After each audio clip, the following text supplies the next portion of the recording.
இந்த மாநாடு இதெல்லாம் வந்து திமுக வந்து இப்போ நடத்திட்டு இருக்கு. இந்த மாநாடு நடத்தும்போது திமுகவுக்குலாம் அனுமதிப்பாங்க, அதிமுகவுக்குலாம் அனுமதிப்பாங்க. எங்களோட ஒரு ஒன்றும் இல்லை, ஒரு சின்னதாக ஒரு ஆடியோ லான்ச் ஃபங்க்ஷன் நடத்துறதுக்காக கேட்டிருந்தோம். எந்த பெரிய கொம்பனும் கொடுக்க முடியல. சரிங்களா? இப்போயாச்சும் தெரியுதா ஏன் பயப்படுறாங்கன்ட்டு? ஏன்னா இன்னும் கூடிய விரைவில் இந்த என்ன சொல்கிறது, பெரிய பெரிய ஆட்களாக நம்ம நினைக்கிறவங்களாம் அவங்களாம் சாதுவாகிடுவாங்க. சரிங்களா? யாரை சின்ன ஆள்னு நினைக்கிறோமோ அவங்க தான் இப்போ பெருசாக இருப்பாங்க. ஸோ இனி வர்ற காலத்தில் தளபதி மட்டும்தான் இங்கே பெரிய ஆளாக தெரிவார். அதுக்காக ரசிகர்கள் உறுதுணையாக தான் இருக்கிறாங்க. நீங்கள் வந்து மற்றவங்கள நினச்சிட்டு தளபதியை விட்டுறாதீங்க.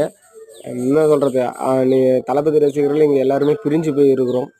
சில பேர், ஓகேங்களா, எல்லாருமே இல்லை, ஒரு 30% பேர் பிரிஞ்சு இருக்கிறோம். இது எல்லாம் ஒன்றா மாறணும்னா தளபதி பெரிய மாற்றத்தை கொண்டு